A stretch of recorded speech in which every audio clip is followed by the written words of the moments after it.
पंजाब सिंध गुजरात मराठा द्राविड़ उत्कल बंगा हिमाचल यमुना गंगा उच्चल जलधि तरंगा सब शुभ नामे जागे सब शुभ आशीष मांगे गाए तब जय गाथा जन गण मंगल दायक जय हे भारत भाग्य विधाता जय हे जय हे जय हे जय जय जय जय हे भारत माता की जय। नमस्कार, मैं अमित चौरसिया और आप देख रहे हैं नालंदा दस्तक। आज हम मौजूद हैं इस्लामपुर विधानसभा क्षेत्र के एकंगर बाज़ार में, एकंगर बाज़ार के विद्या ज्योति स्कूल में, और हमारे साथ मौजूद हैं जो कि किसी परिचय के मोहताज नहीं हैं। ये बच्चों को ट्रेनिंग दिलवाते हैं डिफेंस में जाने के लिए। सर से हम परिचय पहले लेते हैं कि सर क्या करवाते हैं आखिरकार। सर, सबसे पहले आपको हमारे चैनल पर स्वागत। इसके लिए बहुत बहुत शुक्रिया, धन्यवाद, बहुत बड़ी मेहरबानी। सर, सबसे पहले आप अपना परिचय दीजिए हमारे दर्शकों को। मेरा नाम Subedar major honorary captain Dinesh Kumar Mandal है। मैं भारतीय सेना के बिहार रेजिमेंट से बिलोंग करता था। मैं वहाँ पे 28 साल 2 महीने की सेवा करने के बाद 2019 अगस्त में मैं रिटायर हुआ। तो हमें कुछ फ़ौज में रहते हुए ऐसा महसूस हुआ कि हमारे क्षेत्र के बच्चे फ़ौज में कम हैं। तो हमने एक सपना सजो रखा था कि मैं कुछ इस तरह से घर जा कर के करूँ कि हमारे क्षेत्र के बच्चे ज़्यादा से ज़्यादा डिफेंस में जाएं। तो ये मेरा एक सपना था और उसी सपना को आज ये विद्या ज्योति स्कूल के निदेशक बिंदा बाबू ये हमारे माध्यम बने। इन्होंने हमको प्रेरित किया कि हम आपको हर तरह से मदद करेंगे, आप यहाँ पे आकर के और अपना शिक्षण संस्थान जो ट्रेनिंग इंस्टीट्यूट है आप अपना ओपन कीजिए। तो आज उसी का एक फल है कि आज हमारा जो पहला साल जो गुजरा काफ़ी खुशियों से भरा रहा कि हमारे यहाँ से 14 लड़के लड़कियाँ अपने जीवन में एक मुकाम को हासिल किए। 8 लड़की और 2 लड़के बिहार पुलिस को ज्वाइन किए हैं और 3 दरोगा हैं जिसमें 2 लड़की है और 1 लड़का है। इस बार क्वालिफाइड? हाँ, इस बार जो अभी जो जस्ट अभी जो ज्वाइनिंग चल रहा है आपका दरोगा का, और पीछे जो बिहार पुलिस का जो ये ज्वाइनिंग हो चुका है बिहार पुलिस का, हाँ, उसमें हमारी 10 लड़के लड़कियाँ और जा चुकी हैं। 8 लड़कियाँ हैं और 2 लड़के हैं। अच्छा, यहाँ पे आने का प्रक्रिया क्या है सर? मतलब कि हमारे दर्शकों को बताइए कि यहाँ तक मान लिया जाए कि किसी को आपसे जुड़ना है, इस ट्रेनिंग सेंटर में आना है, तो उसके लिए क्या करना होगा अगला? देखिए, कुछ नहीं, हम ऐसे ही हम अपना छोटा मोटा प्रचार जो है हम कर रखे हैं। हमारे पास बच्चे आते हैं तो हम उनका सिर्फ डॉक्यूमेंट्स और एक तरह से फिजिकल जो होता है और मेडिकल देख लेते हैं कि बच्चा क्या कर सकता है। अगर कोई अभी मेरे पास पिछले बैच में 7 लड़कियाँ हैं जो 96 नंबर ला के बिहार पुलिस में छट गई है। 96 मतलब 96 नंबर फिजिकल में लाने के बाद हाइट में हो जाके छट चुकी है। 1 mm में हाइट की वजह से, 2 mm हाइट की वजह से। तो अभी इस बार हमने फोकस किया है कि हम वैसे ही लड़कियों को रखें कि बिल्कुल, क्योंकि मैं बिल्कुल इतना गारंटी के साथ आपको कहता हूँ कि जो मेरे पास बच्चे या बच्चियाँ आएंगी 100% हम उनको सफलता की सीढ़ी डिफेंस में उसको एकदम बिल्कुल जाना ही जाना, उसमें कोई डाउट्स वाली बात नहीं है। तो अभी हमारा व्यू ये है कि हम उन बच्चे या बच्चियों को रखेंगे जो कि जिनका कि मापदंड शारीरिक और जो भी है फिजिकली जो भी है सब बिल्कुल दुरुस्त होना चाहिए।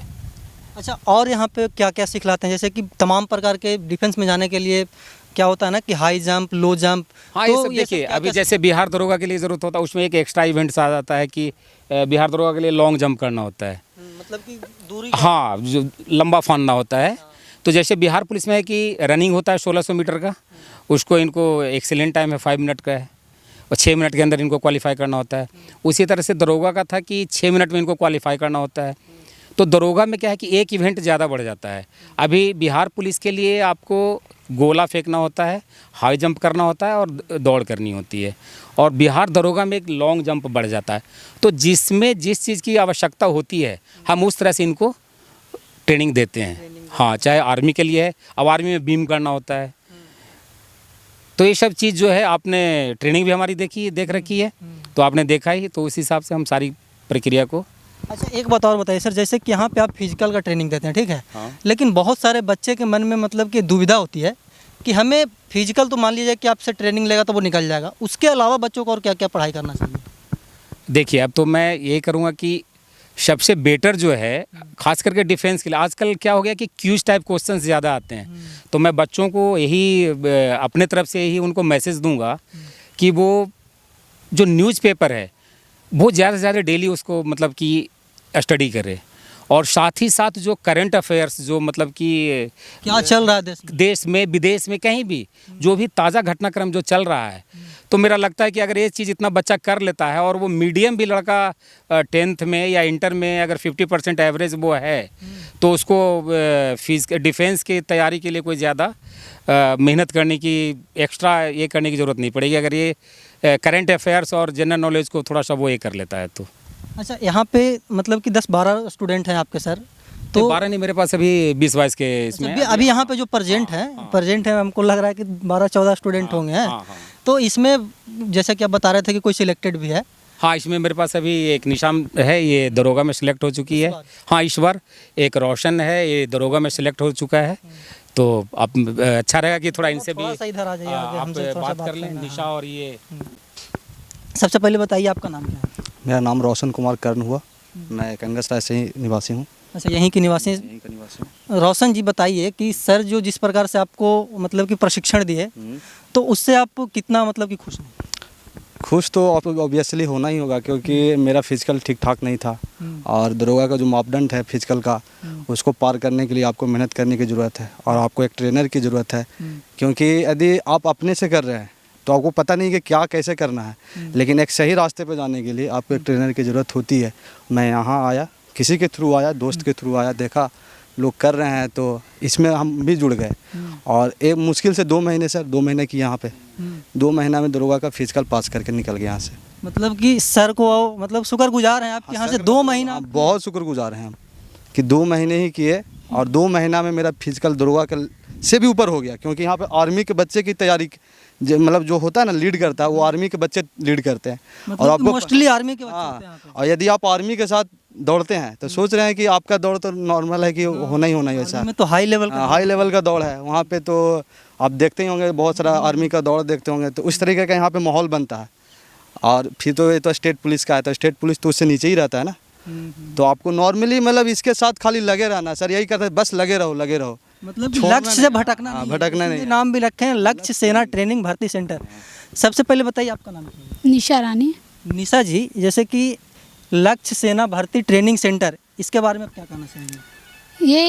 ये मैं मोस्टली यहाँ का तो मैं पहले नहीं जानती थी कि कोई यहाँ ट्रेनिंग सेंटर है। ठीक है, ये मेरी मम्मी से पता चला कि यहाँ कोई लक्ष्य ट्रेनिंग सेंटर है, तो मैं सोची पता नहीं कैसा ट्रेनिंग सेंटर होगा नहीं होगा। मैं स्टार्टिंग में तो सोच रही थी पटना चली जाऊँ, वहीं सीखूँगी, और मैंने बहुत गुरुजी ये सब का नाम सुन रखा था। तो मेरा एग्ज़ाम का रिज़ल्ट नहीं आया था, मैं सोची फिर भी पता नहीं मेरे से होगा या नहीं होगा, मैं पहले चलती हूँ। दुविधा में थी? हाँ, मैं बहुत ज़्यादा दुविधा में थी, लेकिन लक्ष्य एकदम सेट था कि डिफेंस में जाना है। हाँ, जाना है। तो फिर मेरी मम्मी बोली कि एक सर हैं, मंडल सर हैं, जो वो आर्मी रिटायर्ड हैं, तो मैं सोची कि चलो आर्मी रिटायर्ड हैं तो वो अच्छे ट्रेन करते होंगे। हाँ, तो मैं फिर यहाँ आई, मैंने सर से मिला, सर ने बहुत अच्छे से ट्रेन किया। मुझे तो कभी लगता नहीं था कि मेरे से फिजिकल हो पाएगा, क्योंकि कभी लाइफ में रनिंग की नहीं थी। तो मुझे लगा कि यार लॉन्ग जंप इतना 9 फीट, हाई जंप, रनिंग मेरे से तो होगा ही नहीं। फिर जब मैं स्टार्टिंग में आई तो सर ने बोला कि नहीं निशा, हो जाएगा हो जाएगा। और जब मैं वहाँ भी लास्ट डे जब रनिंग था मेरा, तो मैं 2 राउंड की, 3rd राउंड में मेरा हिम्मत ही नहीं कर रहा था जाने का, क्योंकि 1 बजे बहुत ज़्यादा धूप थी। तो उसी टाइम मेरा रनिंग था, तो मैं बस सर को याद कर रही थी, भाग निशा भाग, बस थोड़ा दूर और है, भाग निशा बस थोड़ा और है, फिर थोड़ा और है। फिर मेरे माइंड में ये भी चल रहा था, सर ने मेरी मम्मी को बोला है ये तो छटेगी नहीं। और फिर मेरे को लग रहा था यार सर को भी ये देखने सुनना पड़ जाएगा कि सर आपने तो बोला है। तो मैं बस सर के बारे में सर को सुनना ना पड़े इसलिए आप? हाँ, मैं बस सोचती गई भाग निशा बस थोड़ा सा और है, हो जाएगा बस। हाँ, सर यहाँ हमेशा बोलते थे भाग निशा, हो जाएगा बस पकड़े रहना। और ये लोग तो आर्मी का करते थे। तो वैसे लड़कियां भी यहाँ बिहार पुलिस की करती थी। हाँ, तो उसी के साथ हम लोग भी रनिंग करते थे साथ में। अच्छा निशा जी, एक बात और बताइए कि जो आपके अपकमिंग कैंडिडेट्स हैं, जो आपसे छोटे हैं, उनको आप क्या संदेश देना चाहेंगे? उनको तो हम यही संदेश देंगे कि सर जैसे बोलते हैं आप वैसे करो, आपको ये फिजिकल में छटना नहीं पड़ेगा। देखिए 2 बच्चे भी थे जो कि सिलेक्शन हुआ है, जैसा कि सर बता रहे थे कि 8-10 बच्चों का सिलेक्शन हो चुका है। सर आखिरी सवाल, आप हमारे चैनल के माध्यम से जो अपकमिंग कैंडिडेट्स हैं उनको क्या संदेश देना चाहेंगे? देखिए मैं उनको यही संदेश देना चाहूँ कि वो सबसे पहले क्या होता है कि बच्चों में घबराहट सी हो जाती है कि हमसे होगा कि नहीं होगा। तो सबसे पहले कि एक अपना एम बनाना है, लक्ष्य बनाना है, चाहे मेरी जान क्यों ना चली जाए। भाई फौजी आदमी तो यही जानता भाई मार देंगे तो मार देंगे, चाहे हमें क्या होगा वो हम नहीं जानते। मर जाए या मार, हाँ मार दें, 2 ही लक्ष्य रहता है, तो बस हासिल कर लेना है। नौकरी दूसरे के मुंह से अगर कोई ले रहा है तो हम इनको यही जज्बा देते हैं कि तुम अपना दूसरे से नौकरी अपना छीनो, तुम समझे ना, अपना मत जाने दो। अपना मत जाने, दूसरे का तुम बेशक छीन लो, तुम्हारे अंदर है, क्योंकि तुम एक डिफेंस में जा रहे हो, तुम्हें तुम्हारे ऊपर समाज की जिम्मेवारी है, देश की जिम्मेवारी है। कोई अब एक मेरे से एक लड़का है, धनंजय नाम है इसका, अभी ये नेशनल क्वालिफाई किया हुआ है, और मेरा पूरा ये है मतलब मन में मेरे ये लगता है कि कब लड़का आर्मी में जाए, कि एक दिन ये लड़का ऐसा है कि ये देश को पार्टिसिपेट करेगा हाई जंप के में। अभी इसकी उम्र 18 साल नहीं हुई है और ये 182-83 सेंटीमीटर हाई जंप करता है, वो आपके बीच में है। हाँ, वो तो हम देखे भी थे। हाँ अभी आपने देखा भी, तो मतलब ये है, एक लगा रहता है कि हम इनको यही लक्ष्य दें, कभी अपने लक्ष्य से भटकना नहीं है, बस एम, बस हमको एक लेना है तो लेना है, चाहे उसके लिए हमें कुछ भी करना पड़े। बस मैं बच्चों को यही कहूँ कि अपना लक्ष्य बना के रखो। हम जैसा कि बार बार आपको कहते हैं कि सबसे पहले आप अपना एक लक्ष्य सेट कर लीजिए, उसके बाद ही आप किसी मुकाम तक पहुंच सकते हैं, कि नहीं? बिल्कुल। सर का भी वही कहना था, और जो मतलब कि सिलेक्टेड कैंडिडेट है उनका भी वही कहना था कि सबसे पहले आप लक्ष्य हासिल कर लीजिए। और जो इस क्षेत्र के जितने भी बच्चे हैं, अपकमिंग कैंडिडेट्स हैं, वो अगर डिफेंस में जाना चाहते हैं और फिजिकल के लिए दुविधा में हैं, तो वो दुविधा को त्याग करके एकंगर स्थित विद्या ज्योति स्कूल में आइए और सर जी से बात कीजिए, ये आपको सिखाएंगे। और ये गारंटी दे रहे हैं कि यहाँ से अगर फिजिकल कोई सीखता है तो उसको मतलब कि डिस्क्वालीफाई होने का कोई मतलब कि औचित्य, कोई गुंजाइश ही नहीं बनता है। बिहार स्टेट में तो कोई इसको छांटने वाला नहीं है कि कोई छांटने वाला, क्योंकि ये आर्मी के लिए ये अथी करवाते हैं। तो ऐसे ही लोगों से हम आपको बार बार मिलवाते रहते हैं, जैसे कि पिछले बार मैंने जो बिहार दरोगा में जितने भी सिलेक्शन हुआ है उन लोगों से भी मैंने आपको मिलवाया। अगर आप इस वीडियो को यूट्यूब पे देख रहे हैं तो हमारे चैनल को सब्सक्राइब करें, और फेसबुक पेज पे देख रहे हैं तो पेज को लाइक करें, और देश दुनिया की तमाम खबर देखने के लिए जुड़े रहें हमारे साथ। वीडियो जर्नलिस्ट सत्यम के साथ नालंदा दस्तक, एकंगर।